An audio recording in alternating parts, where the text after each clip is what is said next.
आज मायावती जी ने बड़ी बैठक की, जिसने आज सुबह से ही लखनऊ से लेकर दिल्ली तक सियासी गलियारों में हलचल मचा रखी है। क्या वाकई मायावती ने ऐसा फैसला ले लिया है जिससे नरेंद्र मोदी तक हैरान रह गए हैं?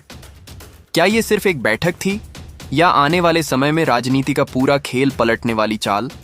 अगर आप भी जानना चाहते हैं इस बड़ी बैठक के पीछे की पूरी कहानी, वो बातें जो कैमरे के सामने नहीं आईं और वो संकेत जो सीधे 2027 और 2019 की राजनीति से जुड़े हैं, तो वीडियो को अभी लाइक कीजिए, चैनल को सब्सक्राइब कीजिए और अंत तक हमारे साथ बने रहिए। सुबह का वक्त था, माहौल बिल्कुल सामान्य दिख रहा था, लेकिन बीएसपी के अंदर खाने कुछ और ही चल रहा था। पार्टी कार्यालय के अंदर नेताओं की आवाजाही तेज थी, मोबाइल फोन लगातार बज रहे थे और एक अजीब सी गंभीरता हर चेहरे पर साफ नजर आ रही थी।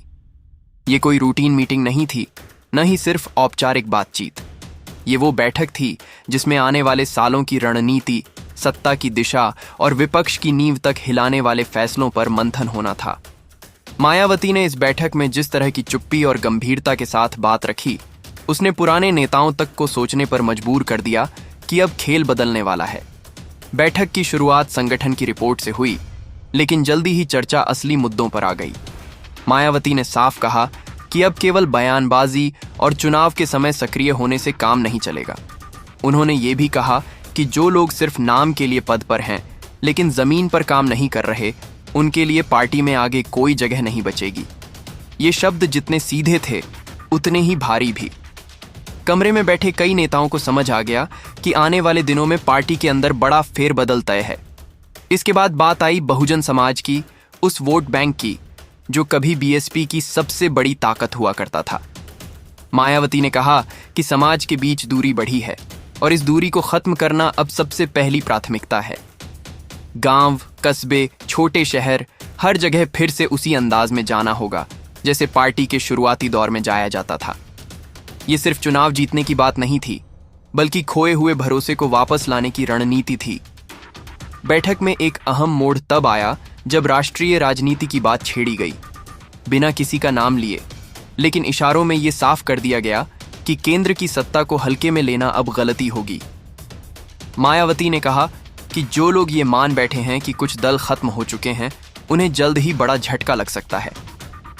ये बात सुनकर कमरे में मौजूद कई नेताओं ने एक दूसरे की तरफ देखा, क्योंकि संदेश साफ था और निशाना भी। सूत्रों की माने तो इसी बैठक में यह भी तय हुआ कि अब पार्टी की रणनीति रक्षात्मक नहीं, बल्कि आक्रामक होगी। मुद्दों पर खुलकर बोलना, सड़क से लेकर सदन तक आवाज उठाना और जरूरत पड़ी तो बड़े फैसले लेने से भी पीछे नहीं हटना। ये वही मायावती थीं जिन्हें कुछ लोग शांत और दूरी बनाकर चलने वाली नेता मानने लगे थे, लेकिन इस बैठक में उनका अंदाज बिल्कुल अलग था। बैठक के दौरान एक और बात जिसने सबका ध्यान खींचा, वो थी युवा चेहरों पर फोकस। साफ कहा गया कि अब सिर्फ पुराने नामों पर भरोसा नहीं किया जाएगा। जो जमीन पर काम करेगा, जो लोगों से जुड़ेगा, वही आगे बढ़ेगा। इसका मतलब ये था कि आने वाले समय में बीएसपी में कई नए चेहरे उभर सकते हैं जो सीधे तौर पर मौजूदा सियासी समीकरणों को चुनौती देंगे। अब सवाल उठता है कि इससे मोदी जी कैसे हैरान हुए। राजनीति के जानकारों का कहना है कि केंद्र तक जो इनपुट पहुंचा, उसमें साफ लिखा था कि बीएसपी अब चुप बैठने वाली नहीं है। उत्तर प्रदेश में अगर बहुजन वोट फिर से संगठित होता है तो उसका असर सिर्फ राज्य तक सीमित नहीं रहेगा। लोकसभा की सीटों से लेकर राष्ट्रीय गठबंधनों तक हर जगह इसका असर दिखेगा। यही वजह है कि इस बैठक को हल्के में नहीं लिया जा रहा। बैठक खत्म होने के बाद भी हलचल रुकी नहीं। नेताओं को अलग अलग जिम्मेदारियां दी गईं। कुछ को तुरंत अपने अपने क्षेत्रों में लौटने के निर्देश मिले और कुछ को दिल्ली की राजनीति पर नजर रखने को कहा गया। ये साफ संकेत था कि पार्टी अब मल्टीलेयर रणनीति पर काम कर रही है, जहां राज्य और केंद्र दोनों को साथ लेकर चला जाएगा। सबसे दिलचस्प बात यह रही कि बैठक के बाद मायावती ने मीडिया से दूरी बनाए रखी। न कोई लंबा बयान, न कोई प्रेस कॉन्फ्रेंस। लेकिन राजनीति में कई बार खामोशी सबसे बड़ा बयान होती है। यही खामोशी अब सवाल बन चुकी है और यही सवाल आने वाले दिनों में बड़े खुलासों की तरफ इशारा कर रहा है। क्या ये बैठक किसी बड़े गठबंधन की भूमिका थी? क्या आने वाले समय में ऐसे चेहरे सामने आएंगे जिनकी किसी ने कल्पना भी नहीं की थी? और क्या सच में मोदी सरकार को उत्तर प्रदेश से एक नई सियासी चुनौती मिलने वाली है? इन सभी सवालों के जवाब अभी पूरी तरह सामने नहीं आए हैं, लेकिन इतना तय है कि आज की ये बैठक सिर्फ आज की खबर नहीं है, बल्कि आने वाले कल की राजनीति की स्क्रिप्ट है। बैठक के बाद जो सबसे बड़ी बात सामने आई वो यह थी कि पार्टी अब सिर्फ प्रतिक्रियात्मक राजनीति तक सीमित नहीं रहना चाहती।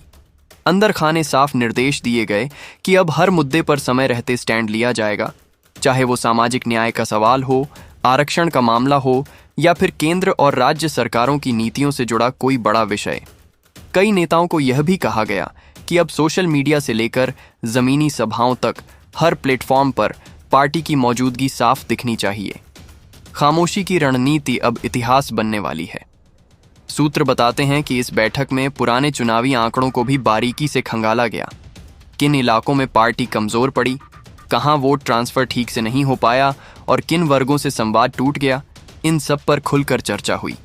यह कोई भावनात्मक बैठक नहीं थी, बल्कि पूरी तरह डेटा और फीडबैक पर आधारित मंथन था।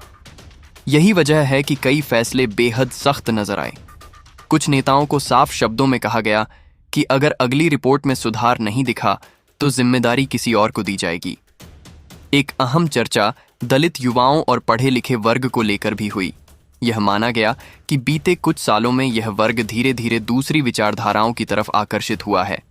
अब उसे वापस जोड़ने के लिए नए तरीकों की जरूरत है। सिर्फ रैलियां नहीं, बल्कि शिक्षा, रोजगार और सम्मान से जुड़े मुद्दों पर सीधी बात करनी होगी। बैठक में यह भी तय हुआ कि आने वाले समय में ऐसे कार्यक्रम किए जाएंगे जहां नेता मंच से नहीं, बल्कि आम लोगों के बीच बैठकर संवाद करेंगे। इस पूरी बैठक का सबसे चौंकाने वाला पहलू यह था कि किसी भी तरह की जल्दबाजी नहीं दिखाई गई। न गठबंधन को लेकर खुली चर्चा, न किसी बड़े नाम की घोषणा। लेकिन राजनीति में जो कहा नहीं जाता वही सबसे ज्यादा मायने रखता है। संकेत साफ थे कि पार्टी अपने पत्ते अभी पूरी तरह खोलने के मूड में नहीं है। सही वक्त पर सही चाल चलना ही रणनीति का हिस्सा है। दिल्ली तक जो संदेश पहुंचा उसने कई सियासी समीकरणों को हिला दिया। माना जा रहा है कि उत्तर प्रदेश की राजनीति में अगर बहुजन समाज पार्टी फिर से संगठित होकर मैदान में उतरती है तो इसका असर सीधे राष्ट्रीय राजनीति पर पड़ेगा। यही वजह है कि इस बैठक को सिर्फ राज्य स्तर की घटना मानना बड़ी भूल होगी। यह एक लंबी राजनीतिक शतरंज का पहला ठोस कदम है। बैठक के बाद कुछ नेताओं को यह जिम्मेदारी दी गई कि वे अन्य दलों की गतिविधियों पर नजर रखें। कौन क्या बोल रहा है, कौन किस मुद्दे को उठा रहा है और जनता में उसका असर क्या पड़ रहा है, हर छोटी बड़ी जानकारी जुटाने को कहा गया। इसका मकसद साफ था, अब राजनीति भावनाओं से नहीं, बल्कि सटीक समय और सही मुद्दे पर वार करके की जाएगी। जमीनी स्तर पर भी तुरंत हलचल दिखने लगी। कई जिलों में पुराने कार्यकर्ताओं को फोन गए, कुछ को दोबारा सक्रिय होने को कहा गया और कुछ को नई जिम्मेदारियों के संकेत मिले। यह सब अचानक नहीं था, इसकी स्क्रिप्ट इसी बैठक में लिखी जा चुकी थी। पार्टी यह संदेश देना चाहती थी कि अब संगठन फिर से सांस ले रहा है। एक और दिलचस्प बात यह रही कि बैठक में यह भी कहा गया कि विरोधियों की आलोचना सिर्फ आलोचना के लिए नहीं होगी। हर बयान के पीछे ठोस तर्क और मुद्दा होगा। जनता को यह महसूस कराना जरूरी है कि पार्टी सिर्फ सत्ता की राजनीति नहीं, बल्कि समाज की राजनीति कर रही है। यही सोच आने वाले दिनों में पार्टी की भाषा और अंदाज दोनों को बदल सकती है। राजनीतिक विश्लेषकों का मानना है कि यह दूसरा चरण असल में तैयारी का दौर है। बाहर से भले ही शांति दिखे, लेकिन अंदर खाने लगातार बैठकों और रिपोर्ट्स का सिलसिला चलने वाला है। हर कदम नापा तौला होगा, क्योंकि एक छोटी सी गलती पूरी रणनीति को कमजोर कर सकती है। अगले चरण में पार्टी के भीतर जो हलचल शुरू हुई उसने साफ कर दिया कि यह सब सिर्फ कागजी रणनीति नहीं है। बैठक के तुरंत बाद अलग अलग स्तर पर फीडबैक लेने की प्रक्रिया शुरू कर दी गई। पुराने कार्यकर्ताओं से लेकर हाल में जुड़े युवाओं तक सबकी राय सुनी जाने लगी। यह अपने आप में एक बड़ा बदलाव था, क्योंकि लंबे समय बाद ऐसा हो रहा था कि फैसले ऊपर से थोपे नहीं जा रहे थे, बल्कि जमीन से उठने वाली आवाज को भी महत्व दिया जा रहा था। इसी दौरान यह भी महसूस किया गया कि जनता के बीच पार्टी को लेकर जो गलतफहमियां बनी हैं, उन्हें तोड़ना अब सबसे बड़ी चुनौती है। इसी सोच के तहत यह तय किया